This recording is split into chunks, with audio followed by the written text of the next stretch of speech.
Hey everyone, and welcome back to the channel.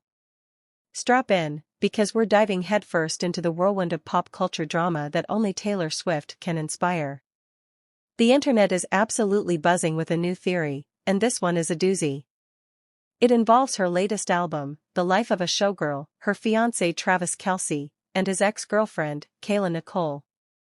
Now, let's set the stage. The reception to Taylor's new album has been mixed, to say the least.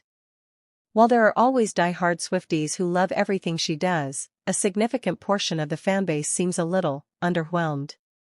But amidst all the debates about production and lyrics, something else caught fire.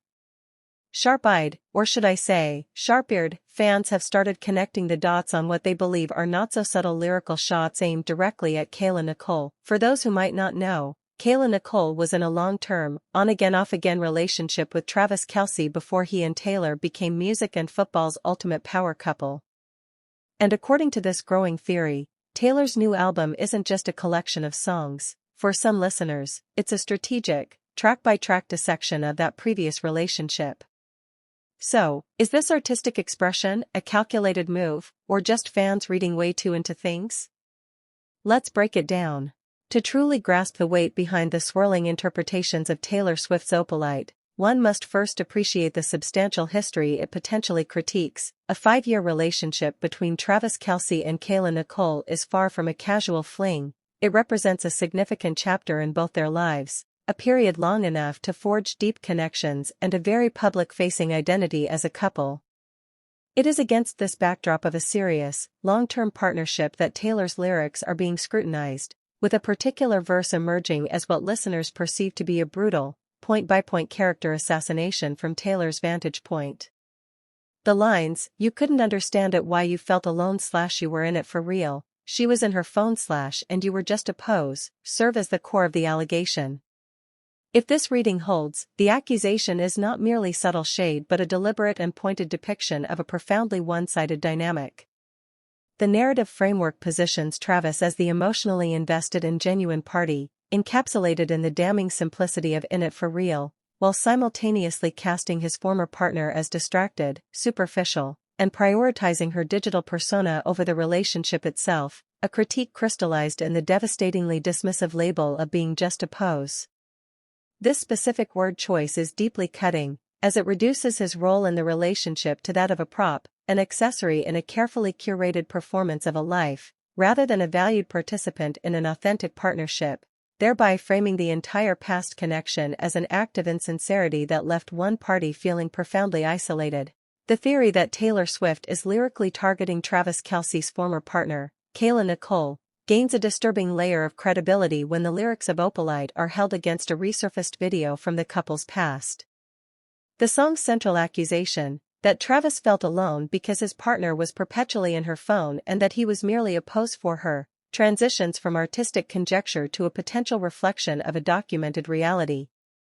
In the viral clip, we see this very dynamic play out in real time. A visibly frustrated Travis is seen pleading with Kayla to get off your phone, explicitly stating that her need to document their life for social media validation is draining. This sentiment is starkly mirrored in Kayla's own retort that she wouldn't need social media if she felt attended to, culminating in Travis's devastating characterization of her as being obsessed with yourself. This phrase lands with the same thematic weight as Taylor's pose, creating a direct through line from his past public frustration to her present artistic expression. It strongly suggests that in Opalite, Taylor is not merely inventing a narrative or throwing casual shade, but is instead reframing a foundational conflict from her fiancé's past relationship, transforming his lived irritation into her signature brand of poignant, and deeply personal, songwriting. The clip acts as a startling piece of corroborating evidence, implying that the song's power comes not from invention, but from intimate testimony, effectively using Kayla's own recorded behavior as the ultimate source material for the diss track. While the resurfaced video is being used by many to validate the narrative in Opalite, it's crucial to also acknowledge the uncomfortable dynamics it reveals about Travis's own behavior, which presents a significant red flag irrespective of the context.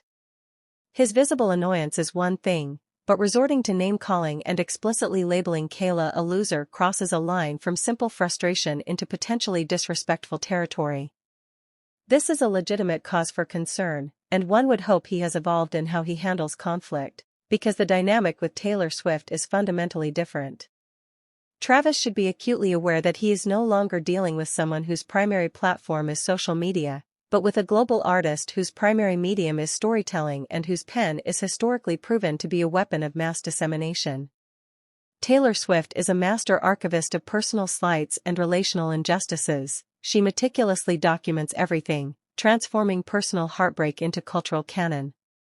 Should their relationship ever unfortunately sour, the consequence wouldn't be a private argument or a heated Instagram story, it would be a meticulously crafted, multi-platinum album that would define his public legacy for years to come, effectively airing him out on the world's largest stage with a precision and reach that is utterly unparalleled. The very act of Taylor Swift allegedly channeling this specific video into her art, however, creates a perplexing and somewhat unflattering reflection on her own mindset, revealing a potential layer of profound insecurity. If she is indeed devoting creative energy and lyrical real estate to Travis's ex-girlfriend, it suggests that Kayla Nicole occupies a significant amount of headspace in Taylor's relationship, which is a telling detail about where her confidence truly lies. This move inadvertently signals that despite being the global superstar engaged to the man, she still perceives a former partner as a relevant enough figure to warrant a diss track, fundamentally undermining the image of a secure, forward-moving love story. Furthermore, it confirms that she and Travis have been engaged in detailed conversations about his past relationship, actively keeping the ghost of Kayla present in their dynamic.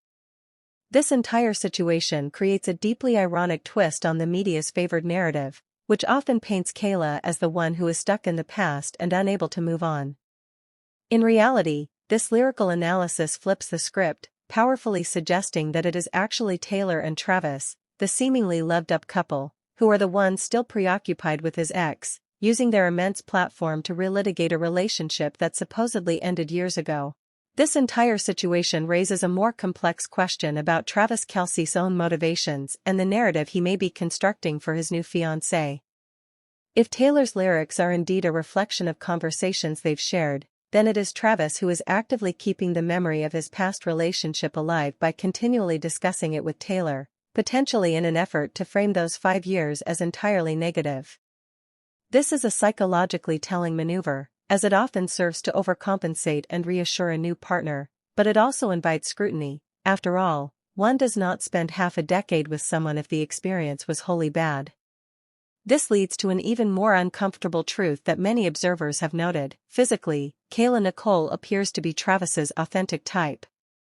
A survey of the women he has been publicly linked to or shown interest in, from the reported date request to Megan Thee Stallion to his prolific liking of Coco Jones's pictures, reveals a consistent preference, a type into which Taylor Swift, with her distinctly different aesthetic, decidedly does not fit. This glaring discrepancy is likely a source of unspoken tension, a silent elephant in the room that both are acutely aware of.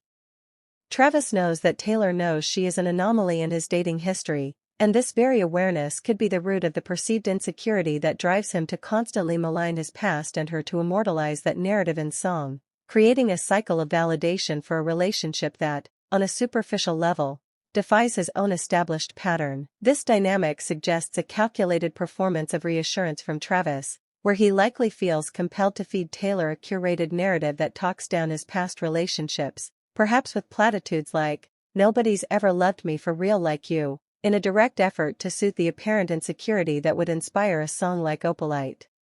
Taylor, invested in believing she is the ultimate upgrade, may readily consume this narrative, yet this very act of overcompensation reveals a fragility at the relationship's core. The ironic truth is that this constant need to denigrate his past, particularly a 5-year partnership, doesn't necessarily prove it was worthless. In fact, it could subtly indicate that Travis himself is still processing that chapter, and his vehement protests could be a cover for lingering reminiscence. This entire public drama then inevitably loops back to Kayla Nicole, who has now entered the fray with a seemingly pointed response of her own. By posting a clip on her Instagram story of Eva Marcel stating, "I don't compare myself to other girls. Work it out. I love it," Kayla is projecting an image of unbothered confidence and maturity. This move masterfully reframes the conflict, positioning her above the fray and implicitly painting Taylor's lyrical jabs as the behavior of someone who is, in fact, deeply invested in comparison, thereby reclaiming the narrative by showcasing her own perceived emotional superiority and refusing to be drawn into a direct, and undignified, public spat. So, to bring it all together, when we piece together the lyrical analysis of Opalite, the resurfaced vacation video, and the subsequent subtle social media exchanges, we're left with a deeply fascinating and multi-layered story. On one hand, you have a narrative of a man reassuring his new partner by vilifying his past, and an artist using that testimony to craft a hit song. On the other, you have the ex-partner, who, rather than engaging in a messy war of words, simply posts a clip stating, "I don't compare myself to other girls. I'm no comparison to anyone." It was a masterclass in staying above the fray, a clear message that she exists in a league of her own and refuses to be drawn into the comparison game that this situation inherently creates. But this is just our analysis, and we want to hear from you. The world of pop culture dissection is all about perspective. What do you think? Is Opalite a justified telling of a past hurt, or is it an insecure move that keeps a former flame relevant? Does Kayla's response show true confidence, or is it a calculated clapback? The conversation continues down in the comments, so please, share your thoughts, like this video if you found the deep dive interesting, and subscribe to the channel for more breakdowns on the stories everyone is talking about. Thank you so much for watching, your engagement is what makes this community so great. We'll see you in the next video. Music.